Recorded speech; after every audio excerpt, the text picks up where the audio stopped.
Lindsay Clancy, a former labor and delivery nurse from Duxbury, Massachusetts, is charged with murdering her 3 young children, Cora, Dawson, and Callan, in January 2023. Prosecutors allege the killings were deliberate and calculated. Her defense acknowledges that she caused the children's deaths, but argues that she was suffering from postpartum psychosis and was not criminally responsible. The central question is, was this intentional murder or a catastrophic break from reality? Lindsay Clancy has pleaded not guilty and is presumed innocent unless proven guilty.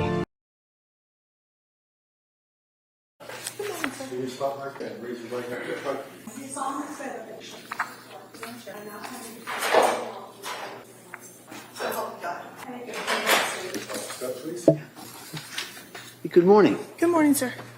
All right.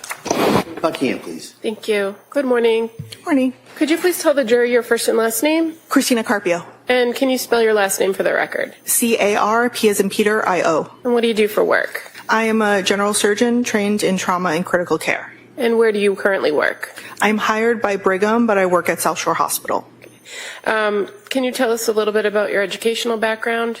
I completed medical school and then went to general surgery residency for 5 years at Columbia Presbyterian. I then did 2 additional years of trauma and surgical critical care at Yale. And then I've been working for Brigham and South Shore Hospital since 2016. And explain to us how it is that you work for both Brigham and South Shore Hospital as a trauma surgeon. Brigham has many physicians of all specialties who are at South Shore Hospital. At one point, I think there was a merger attempted between the 2 institutions. Either way, my salary comes from Brigham, but I work only at South Shore Hospital. Okay, so that was kind of my follow-up question. Generally, your day-to-day work is at the South Shore Hospital in Weymouth? That's correct. And what kind of hospital, or what level hospital, trauma level hospital is the South Shore Hospital? A level 2. And so if there are cases that come in that need more acute care, are they generally sent over to a hospital in Boston like the Brigham? Yes, depending. Sometimes we get input from the subspecialists to guide that decision. And as far as your role as a trauma surgeon, do you actually do surgeries at the South Shore Hospital? Yes, that's correct. I'm going to draw your attention to January 24th of 2023. Were you working at the South Shore Hospital that day? Yes. And what was your role that day? I was the on-call surgeon. I was physically in the hospital working. At some point in the evening hours, were you advised that a patient was being transported to the South Shore emergency room as a level 1 trauma? Yes. And so when you are advised of that level of trauma, or you're advised of a critical patient coming into the emergency department, what do you do? There are guidelines for how quickly we have to be present in the emergency room. Because I'm also operating, at times I may be in the operating room when that notification happens. So in this particular case, when a patient, a female patient by the name of Lindsay Clancy was coming into the emergency department, were you able to go down to the emergency department as part of the assessment team? Yes. And who were you working with from the emergency department in this case? Dr. Kelly McDonough.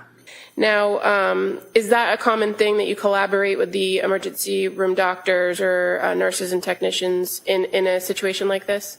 Yes.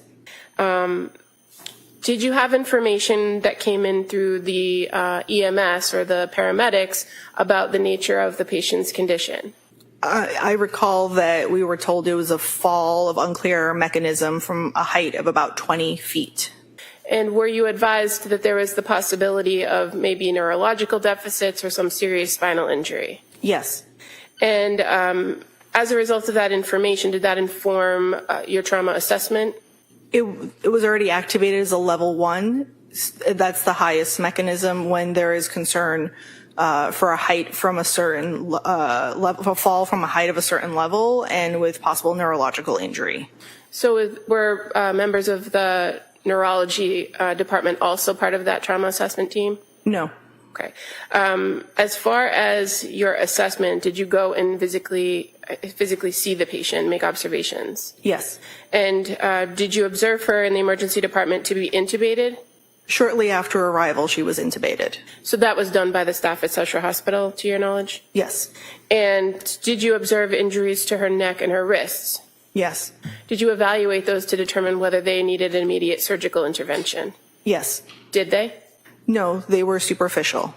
And as far as additional tests to assess whether there's any other surgical intervention that's needed, are you aware that CT scans were ordered? Yes. And are you aware what areas of the body they were ordered for? We did a pan scan, which means we scanned the head, the neck, the chest, and the abdomen, pelvis. As far as your physical observations of the patient, did you observe any obvious injuries to her head area, like abrasions, contusions, fractures? There were lacerations to her neck. Okay, but as far as the rest of her head or around her, like, Not skull obvious, or no. face? And so when those CT scans were done, were you able to review the information that came from them? Yes. And as far as those CT scans, you're aware that there was a head CT scan, or two head CT scans, one with contrast and one without. Mm-hmm. And were you aware that the findings, were there no definite acute intracranial findings on the non-contrast enhanced head CT? Yes. And there were no significant findings on the contrast head CT, correct? The head CT with contrast was what we call an angiogram head and neck. So it's ordered in two parts and has two reports. At the time of the documentation that was performed, we had the report back on the head section, but the neck was not completed at that time. Okay. Was there eventually a completed angiogram of the neck area at South Shore Hospital? The images were done, the report was completed. I don't know the timeline of when the report came in compared to when the patient was transferred. So as far as your initial assessment in that trauma assessment period, or that wasn't information you had available to you about the neck findings, correct? The angio neck findings, correct. Okay. And that's different from other CT scans on the cervical spine and other areas of the spine. Is that fair to say? Yes, that's correct. Okay.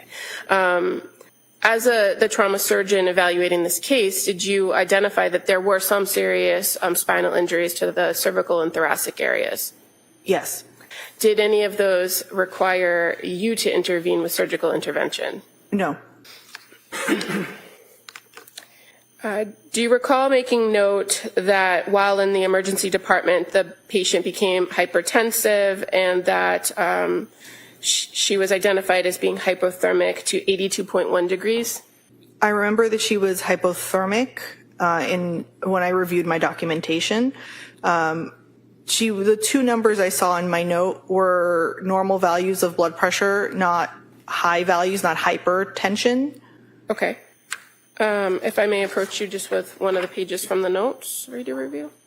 You can just tell me if I'm... Oh, no problem. It's towards the bottom, that last... Oh, she was hypotensive, which means low blood pressure, different from hypertension, which is high blood pressure. Okay. Yeah. Sorry. Yeah, no, not at all.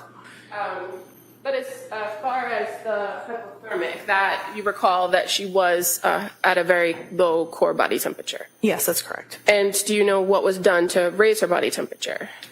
We raised the temperature in the trauma room to be able to raise her body temperature. That's usually our first line of intervention.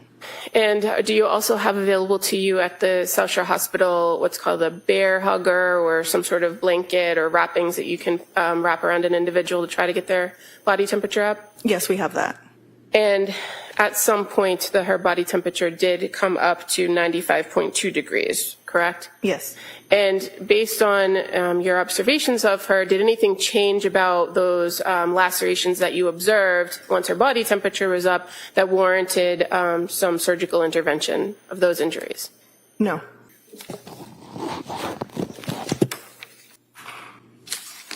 What was the ultimate recommendation for the care of this patient? She had complex fractures in her spine at the thoracic level.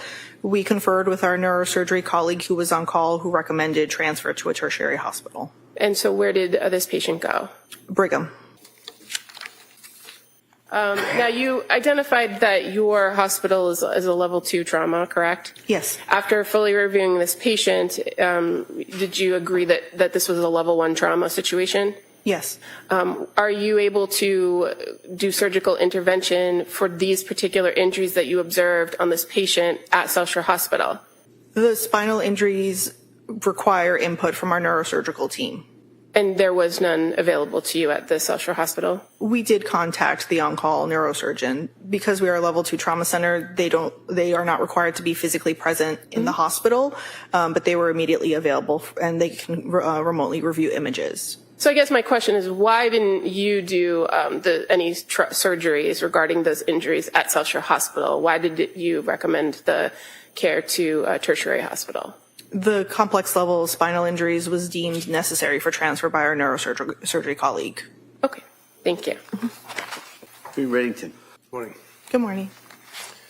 Just a few questions. So South Shore Hospital, and you made reference to as being a trauma hospital, and the injuries suffered by Lindsay were level 1. Is that what it was? Yes, that's correct. That would be the highest level. Is that right? Yes. As far as risk or concern of the person's safety and health and survival. Yes. What time, if you remember, what time approximately was she admitted to South Shore Hospital? The word admission means that she would have remained there as a patient, so she was never formally admitted. Okay. For the time that she was brought in by EMS, I would have to refer to that information from the record. Do you have an idea as to how long she was at your hospital? Likely several hours, but again, I would have to see the specifics in the charts of there is documentation with EMS for arrival and for when transfer occurred to Brigham. Okay. And at some point, it was decided that she would be transferred to Boston, right? Yes. Brigham and Women's Hospital. Yes. And it was decided by someone that they weren't going to put her in an ambulance for that transport, right? I would have to look at the record for what was the method of transfer to Brigham. Do you know how she was transferred? By helicopter? Med flight? I don't know, because MedFlight covers 2 modes of transportation, MedFlight ambulance and MedFlight helicopter. Do you know that she was med flight helicopter to Boston? I don't know that. And the time that she left was after you all had provided the treatment that you were able to provide to Lindsay as a patient, right? Yes. And you reached the end of your rope. She had to be transferred because she needed immediate high-level medical care, right? She needed higher level of care. Yes. Higher level of care. And as a result, she was then brought to Brigham and Women's Hospital.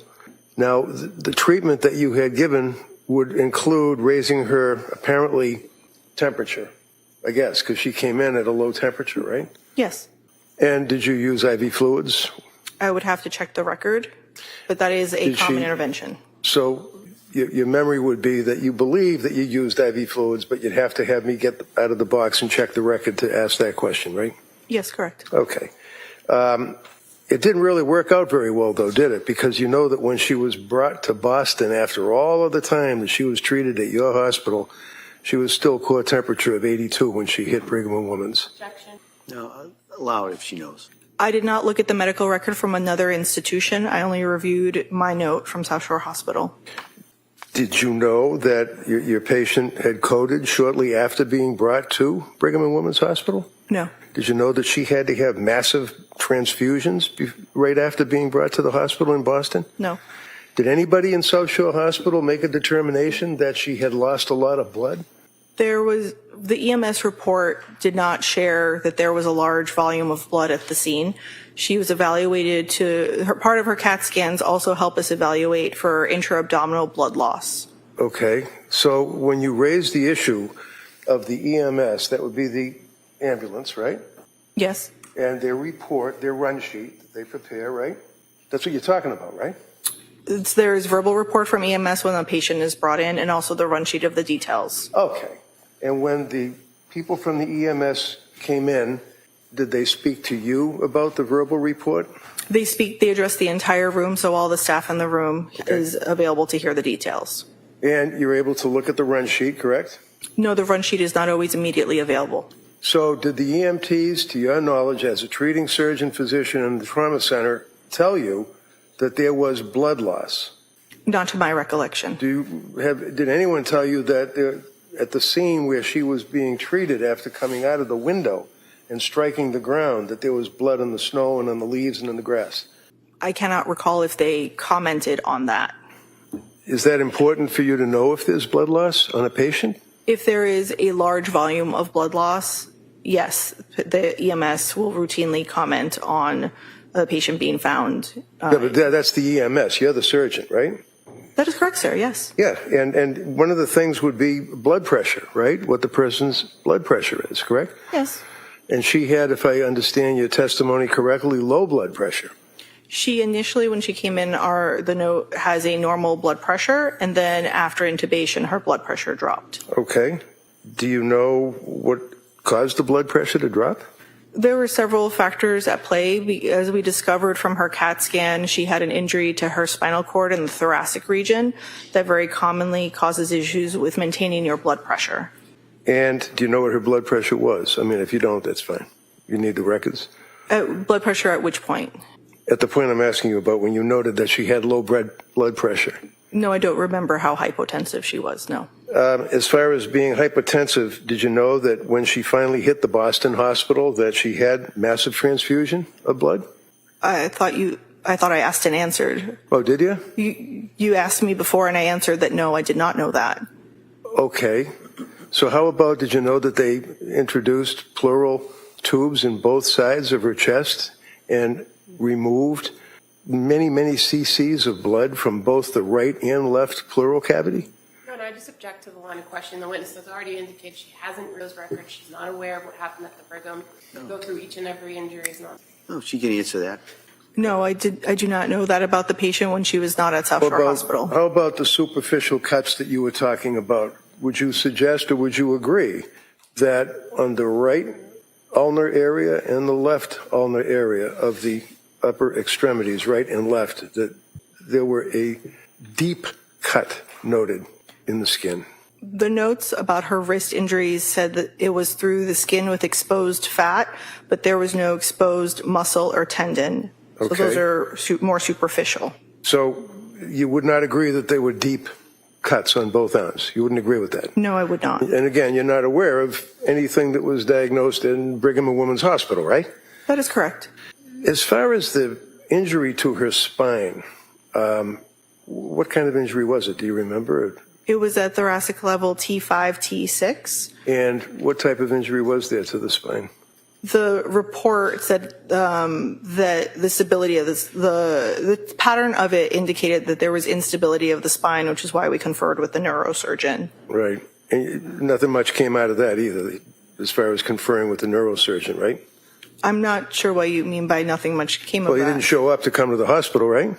We didn't. I'm not sure. What Okay, the spine was transected at T5, T6, right? The team, or rather the input you would need for further commentary on the spine would be a neurosurgery team. I am not a neurosurgeon. I am a general surgeon. So you're not aware of the transection. You know what a transection is, don't you? Yes. Okay. And on your CAT scans or on your pictures that you were describing for the jury with no problem for the DA, did you notice that the spine was transected at T5 and T6? There was compression of the bones. I would have to specifically look at the report to see if it used the word transection. Okay. How about a thyroid? Did you notice anything about a thyroid? It said that there was edema at the thyroid, concern for contusion or laceration. And that's the extent of your knowledge. You don't know whether or not the thyroid was destroyed or anything, do you? Correct. Okay. How about her ribs? You notice that some of her ribs were broken. I would have to look at her CAT scan report again. Yeah. So coming in here today, you're not aware whether or not she had broken ribs because you haven't been able to look at your records. Is that right?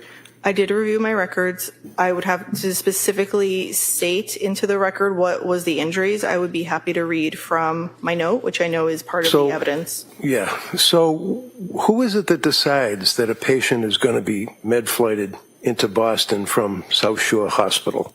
Some of it depends on the level of injury and the transport teams that are available at that moment. Sometimes a med-flight ambulance is faster. Sometimes med-flight is available. It all depends on the available resources at the time of the event. So what I asked you is who decides whether or not somebody's getting med-flighted out of South Shore Hospital? Is collaborative between what resources are available for us to transport the patient. The decision to transfer the patient is made between the emergency room team and the trauma team, and So the you input as the- from the subspecialist. Go ahead. Let her finish. Yeah, I know. Okay. I didn't know she was still talking. Go ahead. I finished, sir. All right. So you as the trauma surgeon, would you agree that you had a little bit to do with whether or not she was in dire straits and had to be med-flighted to Boston? I would be part of the decision to transfer her. Do you remember that decision being made, and do you remember the meeting that you had to make that decision? I remember conferring with the emergency room team that neurosurgery had said she needed transfer. And it was by med-flight, right? You Again- don't know whether it's an ambulance or a helicopter, but you know it was med-flight. It should have been med-flight, yes. Okay, that's all I had. Commonwealth, any redirect? Just very briefly, Doctor, it was very clear to you that this patient was suffering from multiple injuries. Yes. And is it the policy of the South Shore Hospital to make sure a patient is stable before they're transported? Yes, that's correct. And so that's what the emergency team and the entire team that's collaborating on her did, right? Yes, correct. We would not put an unstable patient in any mode of transport to another facility. So in the review of all the CT scans, the abdominal scans, the head scans, the chest x-rays, all of the things that were reviewed, it was identified that she was stable enough to be transported So to I'm another going to facility. object because I think she's a Yes, very hostile witness, and this is leading, which I haven't objected to yet, but at this point I am on this witness. I'll allow this question. Okay. I'm sorry, what was your answer? Could you repeat the question, please? So after reviewing all of the imaging, the CT scans, the chest x-rays, everything, you and your team were comfortable that she was stable enough to be transported to another hospital, correct? Yes. And I think your testimony was that a large contributor to the decision to transport was the information that you got from the neurosurgeon. Yes. Anything on that, Ms. Brington? All right, thank you, Doctor. All right, thank you, sir.